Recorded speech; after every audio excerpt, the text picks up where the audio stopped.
Welcome to Qualified Opinions, where we test the ideas and limits, the knowns and known unknowns around freedom and order in contemporary politics and society. We invite you to listen as we engage with leading and emerging thinkers across disciplines and issues who will sharpen our thinking on the topics shaping our discourse.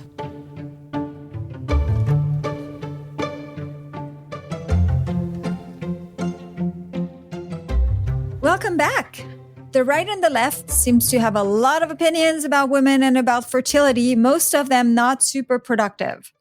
So I wanted to talk to a few younger women, younger than me, who are thinking about these issues in their personal lives, but also their professional lives. The three of them are economists, and they all pursue career in academia so far. Clara Piano is a visiting assistant professor of economics at the University of Mississippi.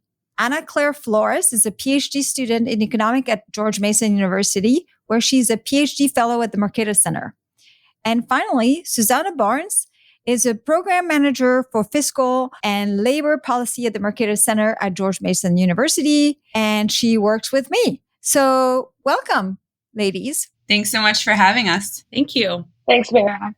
Okay, usually I start by asking my guests, how they got there, but there are three of you. So, we're going to skip that part. And I assume some of it is going to come out in the conversation we're having, because this is a topic of conversation about your research. But it's also kind of highly personal. It's kind of one of these topics where it's like the two blend really well.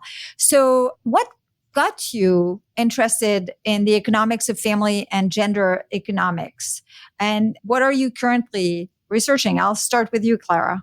Yes. So I think I was interested in the family before I knew I wanted to be an economist. I just was fascinated in the way that this institution seemed to be the foundation of all other institutions in society, and it shapes so much of your worldview. And that was something that was really impressed upon me when I went to college. I think your parents kind of define what's normal for you, and then you go out into the world, and then you see that that's not everyone else's normal, and that there's just such a variety and a rightful diversity in families. And so I was really interested in that, wanted to study that. And then I realized pretty late in my undergrad career, thanks to the tutelage of the Doctors Thomases at Creighton, that economics was such a powerful framework, and really, I think, the correct framework of choice, of human choice. And so I went to George Mason to do that.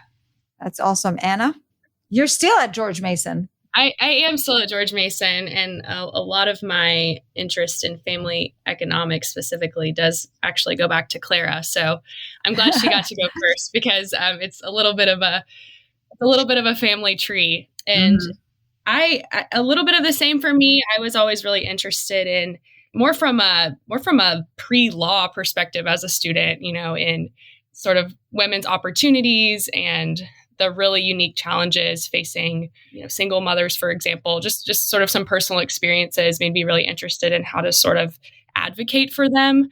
And I wanted to do that sort of more in the policy sphere for a while, but I did realize that I needed the tools to understand what was going on. I needed the tools to understand how the policies were affecting people's incentives and their lives and their meanings around things like family. And so going to sort of into the academic world to prepare and to dig deep and to dive into some of these, sort of like take my time learning how people are affected by these policies, and even to live a little bit more of my own life as a young woman, and sort of putting that all together has led me to want to keep researching how women's lives are affected in different economic systems, even at the state level, which we'll talk about different sort of aspects of the mixed economy that we live in and how that's affecting their family formation decisions. Yeah.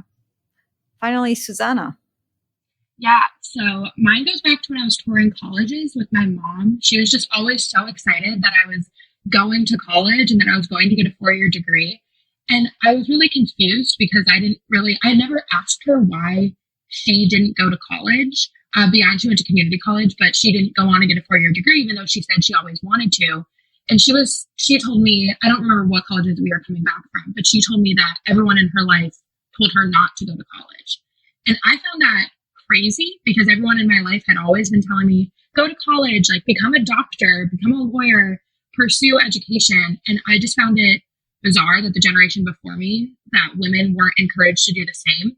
And so this was like a burning question I had throughout college and even into grad school. And then when I took a gender econ class, my second year of grad school, I was just kind of blown away by how all these pieces came together. And so I decided I wanted to shift into studying gender in the family with that economic toolkit that Clara was talking about.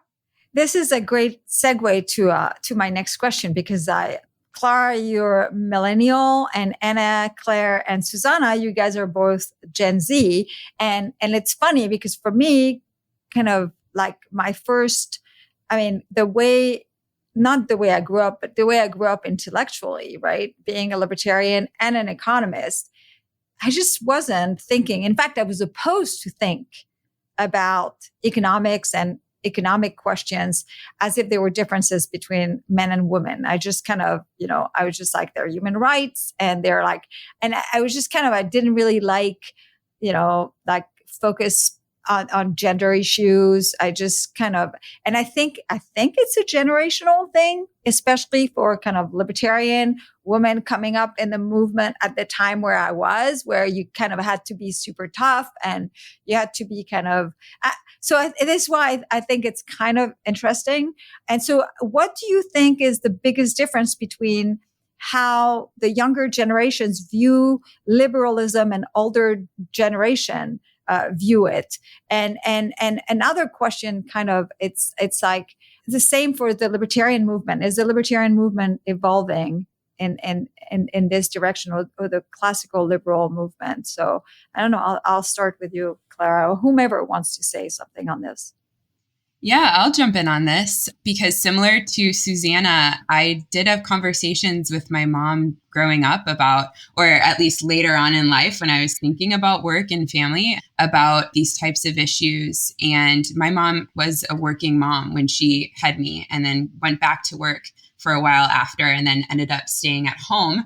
And she actually, just her experience really shaped the way that I think I approach these issues. So she emphasized education very strongly growing up, maybe too strongly, but then, and I'm grateful for that. But then later on in life, she opened up about how when she decided to be a stay-at-home mom, which I do think is a women's right. Like, I think that's something that should be open for women, which you don't, you in some circles, you actually don't hear about a lot. A lot of people kind of gave her the cold shoulder, looked down on her, and she was very lonely for that portion of her life for that reason.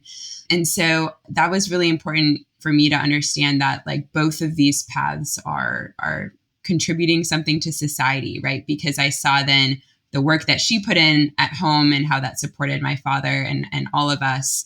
And I think that this intergenerational aspect is actually kind of the right way to think about these questions, because when we're talking about families, we're talking about intergenerational institutions pretty often.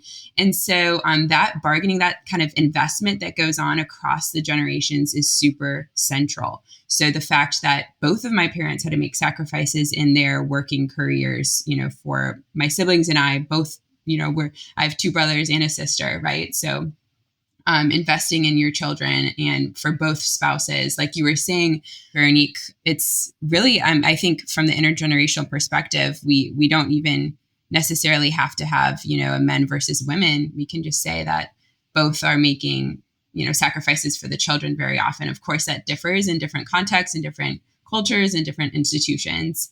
But that was my experience, was actually more of a unified presentation. And then actually my mom getting a little bit of, I don't know, I just don't think being, recognized in the way that she should for the work that she did at home and turning away from her career.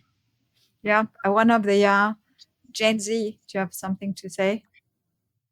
Yeah, I think, and Susannah, jump in too. I think each generation kind of has like an opportunity to sort of be creative in a certain way. So it seems to me, this is speculation, because my friends and family members that are millennials, it seems like their sort of margin of creativity and margin of of pushing the boundaries was sort of in favor of careerism, independence. Like they might have been the first generation to move away from home, permanently and to fly back, see family. I mean, Gen X did this too, but it's sort of a new lifestyle where childlessness was this creative solution, like that was on a sort of on the margin that was being developed.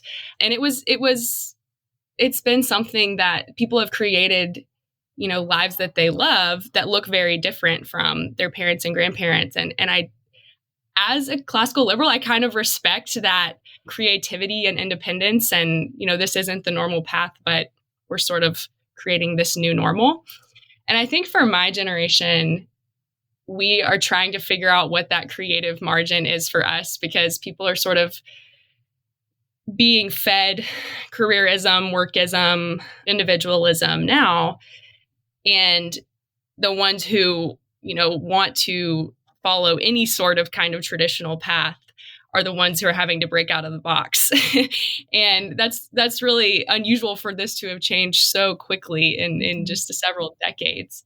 So I think, to me, you ask about liberalism, I think to me that means first creativity and responsibility for what you want, your life to be and the world to be. And that puts a big burden on the people who are creating the future, right? So in order for us to have, the freedoms to pursue a life as a stay-at-home mom or a life as a working mom or something like that, it requires outside the box thinking and creativity, taking responsibility for things that a lot of people around us are just saying, oh, this is just the way it is. It's hard to have kids. We're just accepting that. And as a liberal, it's sort of, you're always pushing the boundaries of what is handed down to you, I think, and seeing how the collaboration and entrepreneurship and all of these things can sort of open up new worlds. So I'm hoping that we can rise to that challenge, especially on the work and family front. And I'm working on it myself. But what do you think, Susannah? Does any of that resonate? I agree with you. Because I think I've been thinking a lot about like how trad wives, like the stay-at-home mom, like baking bread, that sort of world has become this like internet subculture where it's this idealization of like what stay-at-home motherhood looks like. And it's, these long dresses, beautiful children, like sourdough bread, whatever. And it's this like push against the norm. And people are like, oh, these trad wives, like what a crazy subculture. And I think as weird as this is to say, I think in some ways it ties into like the rising anti-liberalism, the idea of like what you were saying, Anna Claire, of like people are fitting into this careerism box, like women should go to work. If they have children, it should be later. They should have maybe one or two. And it's this pushback against like choice and the ability for women to decide what's right for them and what's right for their families. And some of that is, this subculture is idealizing this 1950s housewife and has a very different view of what, speaking as someone who's had a stay-at-home mother, what stay-at-home motherhood really looks like. But I do think the fact that trad wives or stay-at-home moms are considered like a weird internet subculture is demonstrating that rise of, oh, there's not as much individualism, there's not as much creativity in what you pursue. And that's kind of frightening as someone who, like, you have an advanced degree, and if you think, oh, maybe I want to stay home, are you going to see that pushback that Clara talked about with her mom? And I don't think that's what we want for women. I think as liberals, we want women to have as many choices as they can. And if it's this weird internet subculture that you're falling into, is that something you want to join? And does that mean you have more choices? So I do think it's a very interesting shift where people say women have more choices because they can go to work. But then if you're marginalized for choosing not to, like, is that actually the world we want to live in? I think what you guys are saying is really interesting because so the trad wife, I mean, it's obviously tons of articles about it. And I mean, everyone does, in my opinion, live the kind of life that they want. I do wonder whether it's somewhat counterproductive because in a way it puts a lot of pressure on meeting the standard, like those standards are just seems like, I don't know if it dissuades people because it feels like kind of something that could potentially exclude people. If you can't live, just like, love to make bread and everything from scratch and milk, your cow and all that. I mean, it seems so labor intensive. I look at it and I'm just like, wow, this seems really, really, really hard. But it's also interesting because so many of my friends have actually stopped working when they had children, right? In a way, it's if I think about my girlfriends, now all our kids are, college age, and we like half of them have actually stopped working. So it's not as if I'm interested in what you're saying because in this area where I am, and I don't know the national statistics, it's really kind of not an aberration to see women put their career on hold or to just decide to stop working to take care of their kids. So it's interesting, like your perspective, as opposed to mine. And the final thing I will say about this is like, it is also interesting that so many people are actually kind of really thinking of the kind of lives that they want. Because I remember when I was growing up, there was just never, at least as far as I remember it, there was never any doubt I was going to go to college or that I was going to have children. It was a margin along which I was kind of thinking about what my life would look like. It was just kind of, it was more like kind of what degree am I going to get, or kind of, how many kids, or where do I want to live? But it wasn't, I don't think I ever thought, will I ever want to have children? I was just kind of like, yeah, and I'll have children. So I think it's kind of, I think it's, I mean, this is kind of what I'm thinking about when I'm listening to you. But I mean, as you guys know, because in a way, this is kind of one of the reasons why I wanted to talk to you. There's a big anti-liberal movement and post-liberal movement on both sides of the aisle. The left is thinking that liberalism has failed women and left them behind men.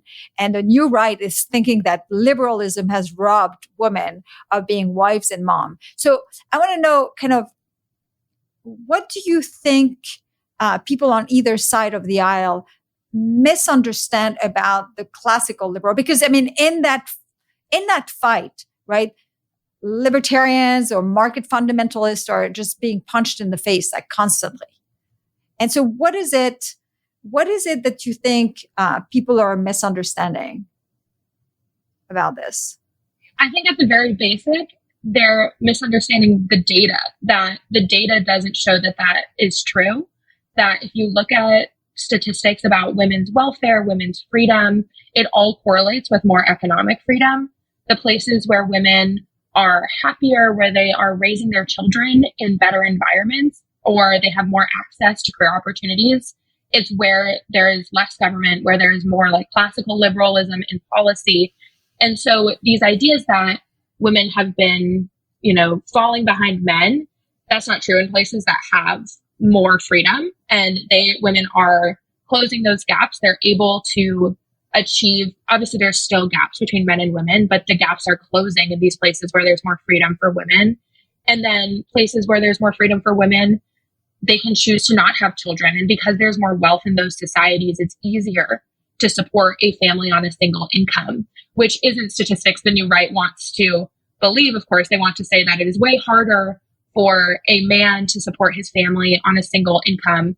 But as our colleague Jeremy Harpendahl and then Scott Winship at AEI pointed out, that's just not true. It's not true that you can't support a family on a single income anymore. Just based on, or even, sorry to interrupt, but even that the cost of raising children has actually increased since the 60s. When you measure it well, I mean, yeah, measurement matters. And I think if you go into the data, you can see that those concerns are valid too, right? Like you want women to be on parity with men and you want women to have choice, but the data doesn't show that. More government, whether that's in this sort of religious, national conservative way or left approach to creating more government to support women, those don't actually end up helping women reach parity with men or have more opportunities to stay at home. Anna. Yeah, I think you described it well, Vera, when you were describing sort of these two extremes, where if you're sort of leaning into the right strange description of what it means to be a woman, then you're sort of selling out on a lot of progress that women have made or something. And you have to take on these characteristics that may not align with your personality at all. And on the other side of things, if you're wanting to represent sort of feminism and women's progress, then there's certain, you sort of have to buy in or lean in or be all in. And as Susannah was saying, research shows specifically on women's kind of preferences for childcare and for their own working arrangements. It's always a middle ground approach that the majority of women say is ideal. The Institute for Family Studies has some good work on this. And it's the two extremes aren't representing what women are communicating that they would like to have as their life. Mm-hmm. Clara? Just to echo and then also draw one resource that I think might be interesting to some of the listeners. So I think it's completely correct, even though as economists, we focus mostly on revealed preference and what people do and not what they say, right? Because talk is cheap. But I think it's really important in these areas because we do talk about very personal decisions in family economics, and hopefully we do so respectfully, right? Like decisions like work and childcare and even divorce, right? All of these things is to control for preferences. And the only way we can really do that is to look at survey data. And so in my own work, I really try to focus not on the total fertility rate, which is your objective measure of births to different age groups of reproductive age women, but the fertility gap. So relative to what women say they desire for their family goals, which could be, is a range of varieties. I think that as economists, it's very important that we take the knowledge problem seriously, that people know their own circumstances the best, especially in this area. And the data does clearly show that, fertility preferences, for example, are above replacement. So that means that there are some barriers there, but also, like we were saying, for work preferences, most mothers of young children do prefer to be at home with them for a variety. I mean, as a mother of two young children, I can say it's very complicated and you really need to have a logistical kind of mind for it. It's a lot of work, but I think that focusing on those surveys is really valuable. And then the thing that was in the back of my mind throughout this whole conversation was Claudia Golden's work, Career and Family. I'd recommend that to anyone. And she does actually go through the generations and takes this generational lens and saying, okay, well, women at first really didn't have the option to choose work. And then they really had to choose work over family and then maybe family after work. But now this is the generation, and the surveys bear this out, where women, or the average women, we can say, right? Again, we're only speaking in averages here, would prefer to have both. And so I think the key word for classical liberals moving forward is flexibility. Do we have an environment of flexibility? Yeah, I agree with that. I want to kind of push back a little bit on the fertility gap as the ultimate kind of measure of what's important, because in a way, I mean, the way I think about this, and maybe I'm wrong, and maybe I'm too, but it's just kind of first, just asking women when, in order to have children, you need two people. I think that's the first problem I have with the fertility gap, because honestly, the preference of the father should be part of the decision too. And once you're in a marriage, right, those decisions are not made entirely alone. So this is why kind of like I have reservation about that fertility gap thing. And I also think that, my other issue with the fertility gap, and I don't know how I weigh those, right? I mean, it's not to say that I don't think they're useful for something, but these are my reservations. The other thing is ultimately what people say they want in a vacuum, in a way, without kind of the real budget constraint that we are all under. I mean, they provide some information, but they provide a very incomplete information, a very unrealistic. I mean, you see what I mean? And in that sense, I think it's a useful thing to look at, but it's not it's not the ultimate issue we should look at. Just to respond, if I may, briefly. So, yeah, of course. Please.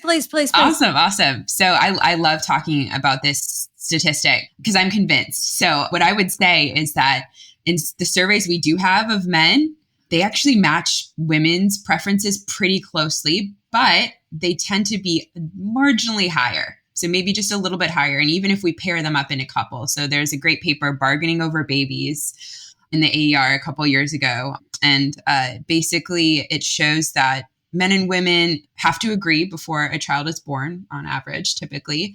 And that, bears out probably all of our experiences if we're in marriages. There's a lot of negotiation, right? And you have to talk about this super important decision.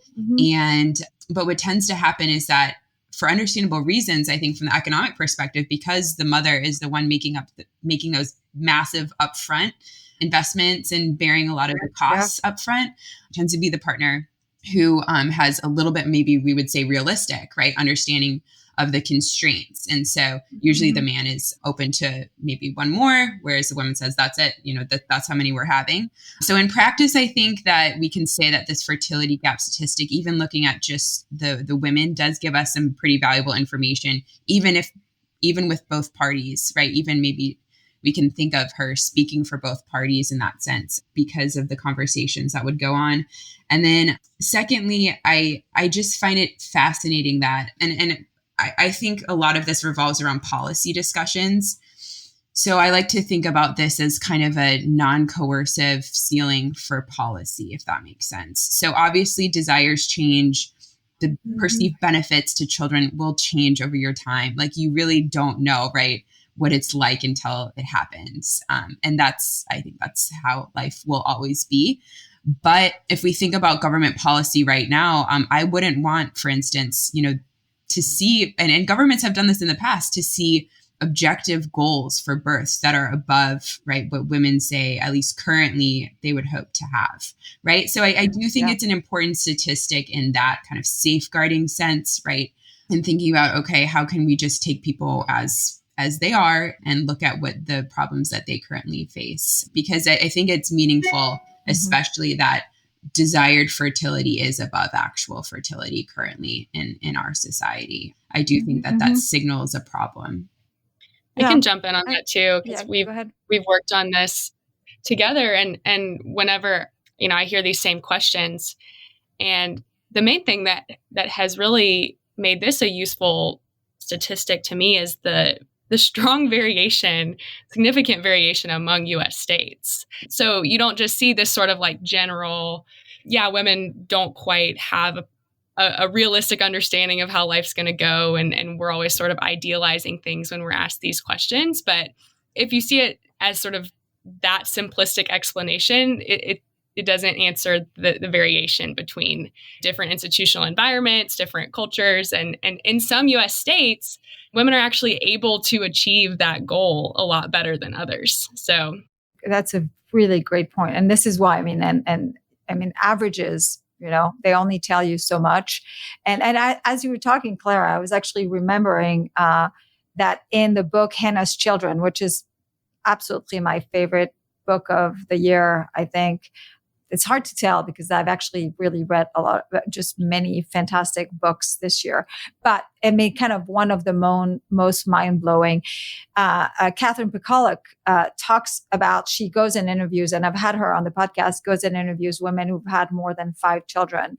They're all educated. They're all religious, all different religion. And if I remember, Lauren, who is the one that actually makes Catherine kind of come up with that unified budget constraint for having, think about the cost and benefit.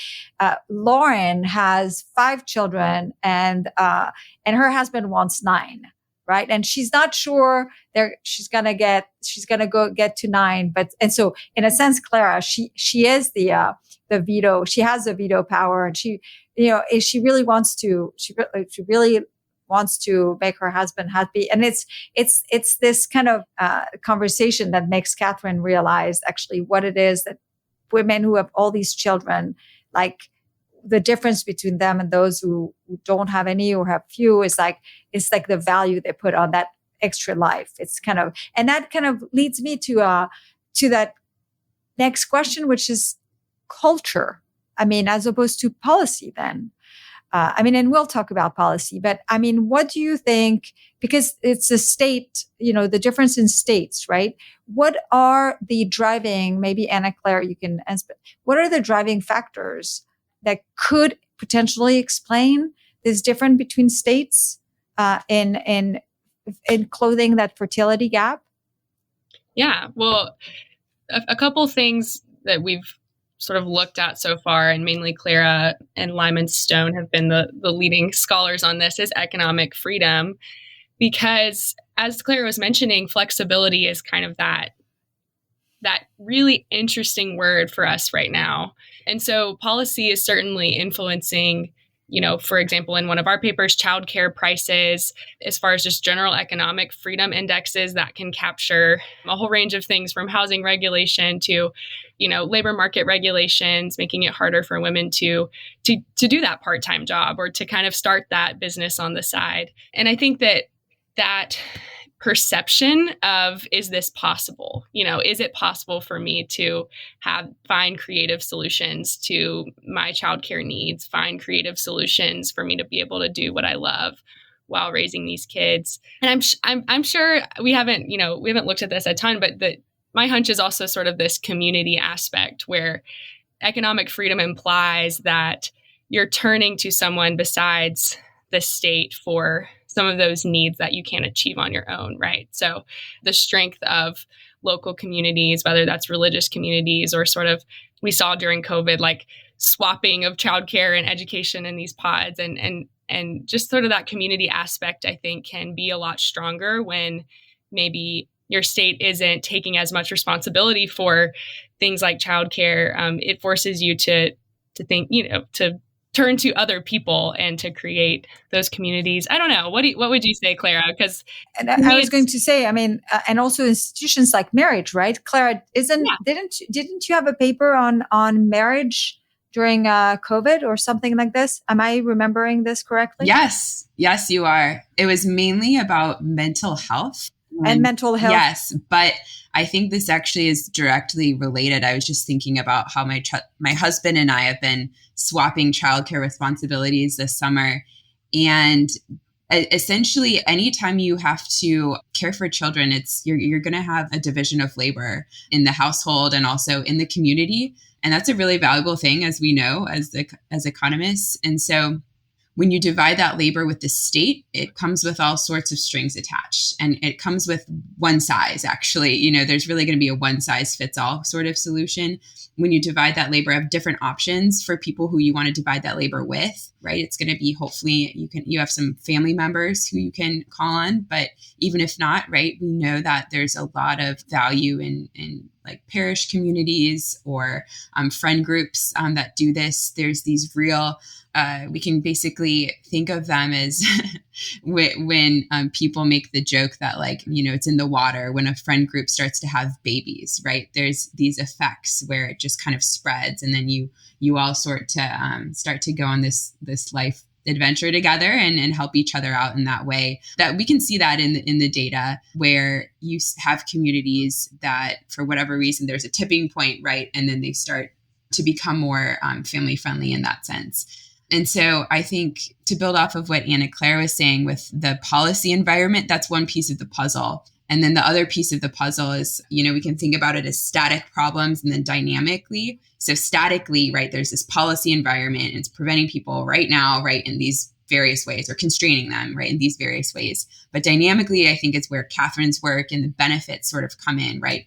The next generation or even the current generation making decisions, well, policy is going to impact culture, but there are also ways that culture will impact a variety of things. And it comes from all different areas in life, all different institutions. And so that's a place where you have to think about schools, you have to think about, neighborhoods, walkability, all of those elements as well that could relate to culture. And then lastly, I would say that when I think about culture as an economist, I do think we're more constrained, and this is a virtue of our tools, of our discipline, because we can only measure we only take into account what we can measure, what we can see.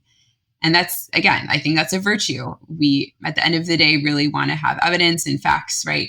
Something that everyone can see and notice. But culture is a little bit more nebulous. And so maybe we're not capturing everything, right? I want to acknowledge when we're thinking about this. There's certainly, as Catherine work shows, like spiritual elements and all of these other things that go on for this decision. Before I turn to Susannah to ask her, actually, because I know she's read Catherine's book, and to comment on the benefit side when everyone talks about the cost side of raising children. Anna Claire, can you give us very quickly the findings of your study about the childcare regulation impact on the fertility gap?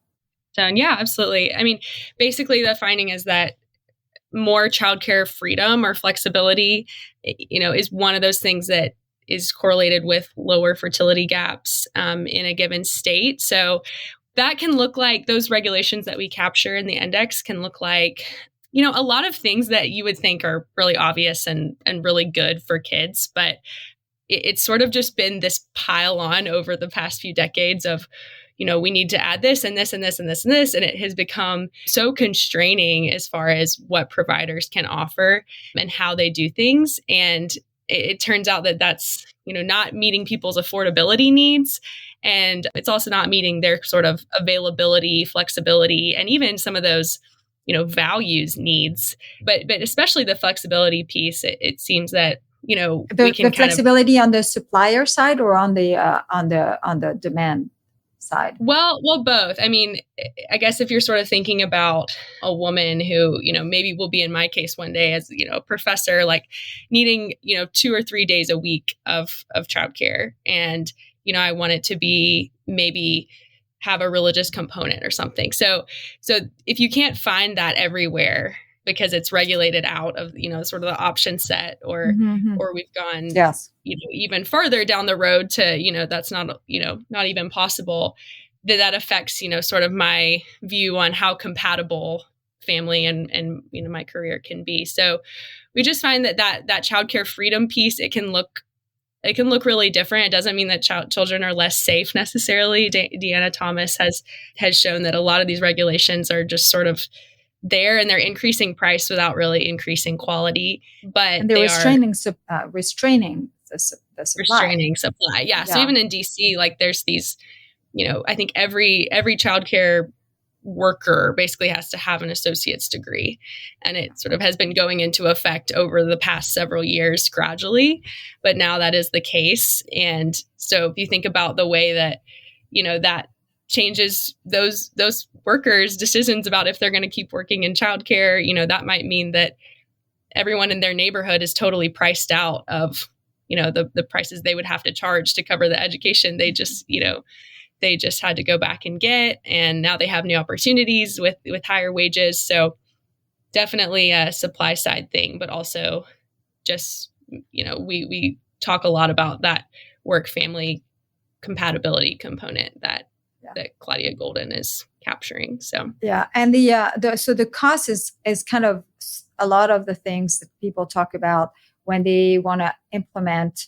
pro-fertility, pro-natalist, pro-family policies, even though they've actually, not worked well, and to do any of these, and instead we should really, it seems to me, thinking about how we can free families from all those government regulations, whether it's on the housing, labor, childcare costs. But I want to talk about the benefit, because Susannah, you and I, after I read Hannah's Children and then you read it, you came to my office and you said, "Oh, well, I hate to put you on the spot." She said, "I'm going to have 8 children now."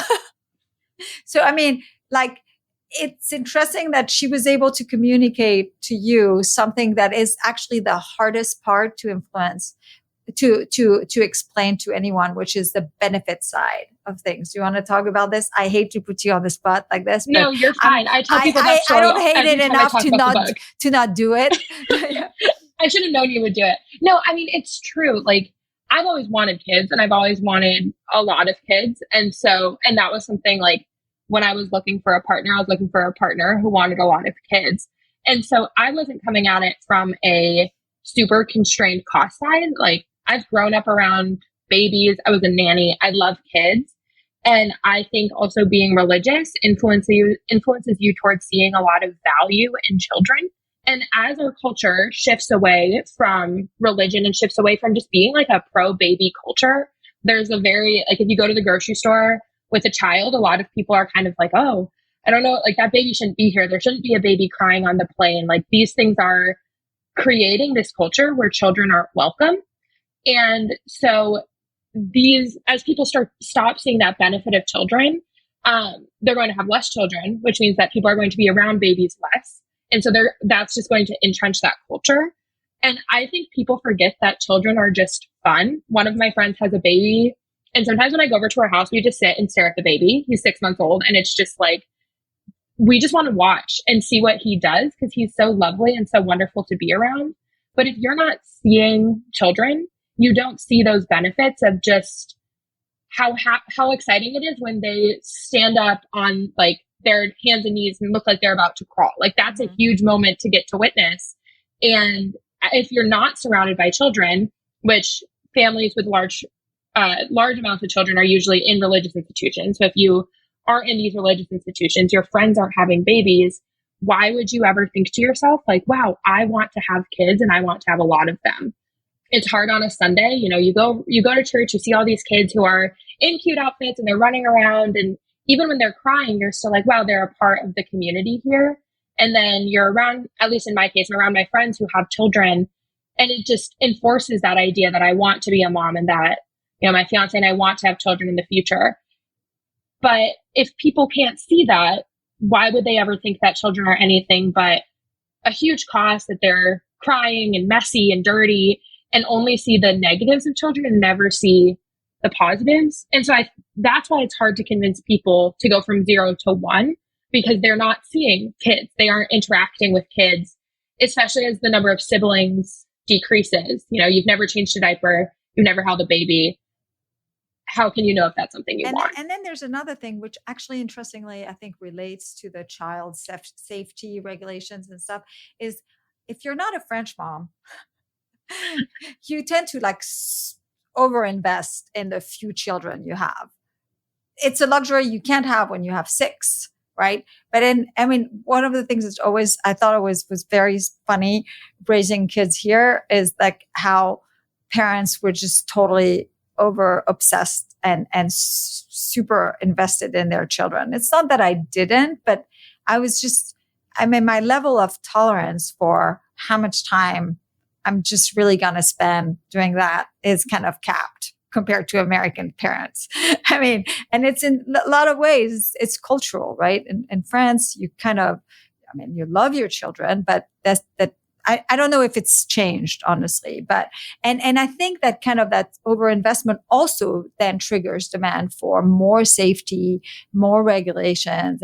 And so it's kind of a vicious cycle, but we don't have a ton of time left. But one of the things that I really want to ask you, Clara, is that I have really come to realize that there's very little the government, there's actually, in fact, I believe, apart from getting out of the way, there's just very little that the government can do to actually encourage people to have more children. However, there's a lot the government can do to actually discourage people for having children. And I want to talk to you about the extreme case and talk about the communist regime, its philosophy about families and the impact it had on fertility. You've written stuff that were just really amazing and terrifying. Can you talk to us about this? Absolutely. Yeah, this is actually one of my first papers in this field. I thought it would be a clear-cut case, right? Because we're a democratic republic in the States, lots of different moving pieces when it comes to family policy. But the Marxists were very clear, and especially the party in Soviet Russia was very clear about what was happening and that they were in charge. And so just to give a little background, a lot of people don't realize that basically Marxist philosophy is not only against private property, but it rejects the family. So that's like the two key things that are rejected in Marxist thought. And so that is brought then kind of into practice in Soviet Russia. But yeah, so I'm going to interrupt you to just read something that you wrote about the Marxist philosophy. So the family, father, mother, child, is an outdated social form at best, an exploitative one at worst. Mm-hmm. Yeah, absolutely. I mean, it was seen as very bourgeois and not something that we can have in our utopia, right? We want people were divided over free love versus, what else, but it was definitely not going to be the family. And so approaching this Soviet family policy, though, as an economist means that I need to put myself in the shoes of an autocrat, of like the party, basically, of Stalin, of Lenin, and to think about the costs and benefits that they faced. And so this comes from the work of Julian Simon. But if we think about children, they represent sort of a timing problem. So initially, children are very expensive, like we were saying, right? The mothers bear a lot of that upfront cost. And then, of course, the fathers are investing in the child. They're totally dependent. They really need the grandmothers, right? They need a lot of help. But then eventually they will grow up and they become sort of these value producing people in society. And so they end up producing more for society than on average than was invested in them. And from a dictator's perspective, though, you basically have a trade-off. So you can think about it even in national security terms, right? Do you want to grow really quickly right now and then give up growth in the future and national security and, sort of a big army in the future? Or do you want to let people work less, right? Again, that work family, right? There's always that trade-off there. Do you want people to then work at home, raising children, and then have a greater labor force and an army, et cetera, in the future? And so depending on the conditions that the Soviet Union faced, they made different decisions. So initially, they basically were the first, I think, country to liberate abortion and divorce, and they banned religious ceremonies for marriage. Anna Clara and I have actually written on this, and took a really, really radical stance on getting women into the factories. So they said, we're going to raise the children in like these little communal homes, which, history never goes well. No one likes it. But then we're going to have women working in the factories, really boosting that infrastructure, industrialization, and growth in GDP. Of course, when you have some threats to your national security, but even, of course, in the course of a generation, you realize that means that you're left with a smaller population and sometimes real sex imbalances and other problems. And so then they experimented with very kind of forceful, what we would say pronatal policy, by essentially saying, okay, now women, we're going to take you and put you back in the homes, or actually we're going to take you and put you in these kind of single mother homes and just encourage you to, have as many children as possible. And then they would give you monetary rewards. You were taxed if you didn't have any children. And then they had honorary titles. So you could be a heroine mother if you had like 10 or more children. None of this worked. So, or I should say, the first set of policies worked fabulously. So in the sense that the birth rates dropped pretty drastically, marriage rates dropped very drastically. There was some big problems with basically orphan children who were just, both parents were working. And so you had a lot of children kind of left unaccompanied. But then the second set of policies did not work. So we get at this central asymmetry in sort of policy when it's treating the family. So the government's very good, right, at stopping you from kind of achieving your family goals, what would naturally have happened. They can get in the way very easily. Even you can think of like coerced sterilization, which has happened from some governments. The one-child policy, of course, but not very successful. And most history does show this, as you talked about, at raising the birth rates. Then not very successful, like Susannah was saying, at showing people, how valuable children are, how beautiful, right, it can be to be a parent, for instance, and how that can be a really honorable path of life. Government propaganda falls very flat, right, when they say, oh, children are so great, right, do it for the nation, that kind of thing. That tends not to be the reason people want to have kids. So that's autocratic family policy, and that's the Soviet experience. And unfortunately, I wish I could say I didn't think it bore any relevance to today. But unfortunately, I do think that's a valuable lesson in a lot of ways for today, thinking about what China is currently facing and how they're going to be flip-flopped, how they already have flip-flopped on their family policy, and then thinking about the policy solutions that are on the table in discussions in the United States and the rest of Europe as well. Yeah. I mean, I remember when I read, I think Susannah is the one who sent it to me. When I read that article, I thought it was just pretty horrifying. And it was echoing a lot of the things that I'd heard my friend, Marian Tupy at Cato say about, the treatment of women when there are people on the left who are saying, women were super happy and under communism. And I'm just like, wow, anyway, I just thought it was horrifying.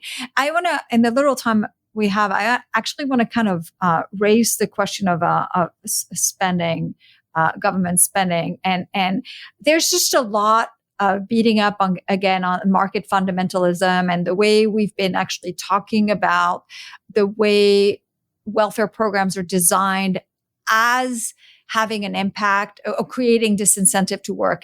And basically the market fundamentalists like me are being, punched in the face saying, see, you just implied in your criticism of welfare programs is this workism kind of implicit thing, a notion. And it's not, and I've been thinking about it, it's not untrue in a lot of ways. I actually kind of think that, working is valuable I also think obviously people should be able to do what they want. But the reality, the more I think about it, the reality is if you're going to have an enormous welfare state that distributes as many benefits as the left and the right wants, you need a lot of people to work.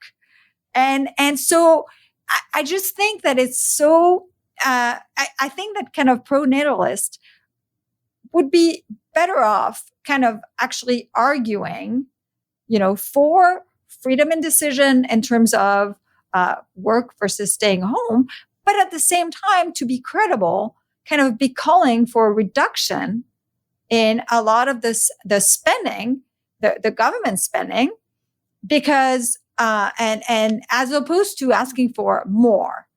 I mean, and it's not a really finished thought, but it's just kind of, there's a tensions there. And I just wonder what you think. Susannah, go ahead.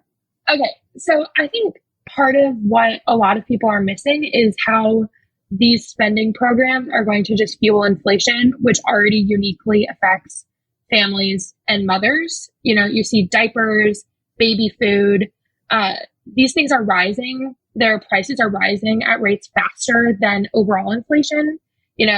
Anna Clara talked a lot about childcare. There's 33 states where childcare exceeds the cost of college, like the cost of going to the state university in those states. And so that's really scary. The idea that families are getting priced out of having children. And it's very easy for policymakers to ignore these realities and say, oh, if we just spend more, it'll be easier to afford these necessities. If we give cash handouts, that will be, that will solve this problem, ignoring that relationship between the fiscal and the monetary side, that as you spend more money, you're going to see higher rates of inflation, and it's going to be higher for the Fed to turn that inflation down. And so I just think that it's a really misguided approach. You can talk about some of the benefits of these programs, but if you think what is really beneficial, how are you offsetting it? What is going to be cut so that you can have these programs that maybe are really beneficial to families and mothers, but what is going to be offset to make sure that inflation doesn't completely counteract any benefit that might come from those policies? And Claire. Yeah. And to zoom out a little bit, I think something that Catherine Pekalich's book shows us is for people who want kids, and that's a big deal, a big driving factor is wanting them.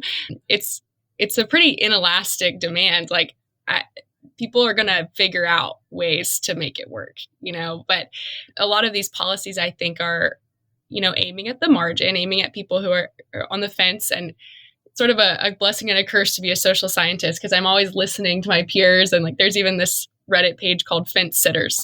It's actually sitting on the fence of whether to have kids or not. And for these people, and for so many people, it's it's all about, how you're perceiving kids. And like you said, Susannah, a lot of people aren't, exposed to the benefits. So you're only seeing these policy discussions come across about how expensive children are and how we need to subsidize families. And I can only imagine what someone who is on the fence is thinking, about the massive costs of having a child if we have to have these big packages just to make it possible. I think back to a friend who was pregnant and we were talking and I was like, how much do you think this is going to add to your budget? Like, do you know? And she's like, I don't really know. I don't think it's going to be, that life-changing. Like, I'm pretty thrifty. I'm not buying a ton of new stuff. I mean, I have hand-me-downs and all these kinds of things. And so it's changing the perception too of, the cost of having children. And that does, as we know, trickle down to the subjective values of how those costs are perceived. Clara, do you have something? Sure. I was just thinking that this is the trouble with this type of policy, which is that you have to define whether or not it would be good for women on welfare to work or to spend time with their children, or you have to define these ends for people. And that can be really unhelpful and actually pretty detrimental, I think. And I actually think that's this question of spending is the main question. There's very clear research on Social Security, for instance, the most redistributive program, that shows that fertility was reduced after its introduction because obviously some of the benefits of children have now been stripped away from them, that naturally occur from children have been stripped away and taken over by the government. You mean having your children take care of you in your old age? Yeah, your children, or just anyone in your family, right? Or do you mean the cost? Yeah. Yeah. And apparently, it was kind of an underlying kind of objective of the retirement program is to actually lift that burden from younger generations. Mm-hmm. And that's exactly getting at the static versus dynamic problem, where it would be nice. So younger generations now are freed, right, to go work and they don't have to take care of their dependent parents. But then in the future, right, they're having fewer children. And so you've created this problem for the US economy, which is that now not enough people are having children and there aren't enough working age population. There's not a high enough share of the working age population to sustain the program. So of course, if you're familiar with the research, the projections are very, very dismal when it comes to the sustainability of things like Social Security, but also Medicare and Medicaid and those other endowment programs. And so I think that this is another thing, right, that kind of convinces me to be a classical liberal when I think about not only how it can impact the personal decisions of women who to keep their benefits maybe have to work or can't work or, are just facing all these, can't get married, right? Facing all these really weird choices that should not be impacted by government intervention. And then now we've created this dynamic problem of low birth rates to some extent. And so I just hope, again, that keyword of flexibility, I think that taking our knowledge problem seriously as economists, right? And saying that, while I personally think it's awesome to have kids and I'd love to, talk to young women about how I think it can be great while also fulfilling your professional vocation. I definitely feel like I'm in meaningful work. I, as an economist, right, I'm not going to make that argument. I'm just going to say, hey, I think you know your situation the best. And so I want to give you that flexibility, whatever you think is necessary or right for your family, right, to do that.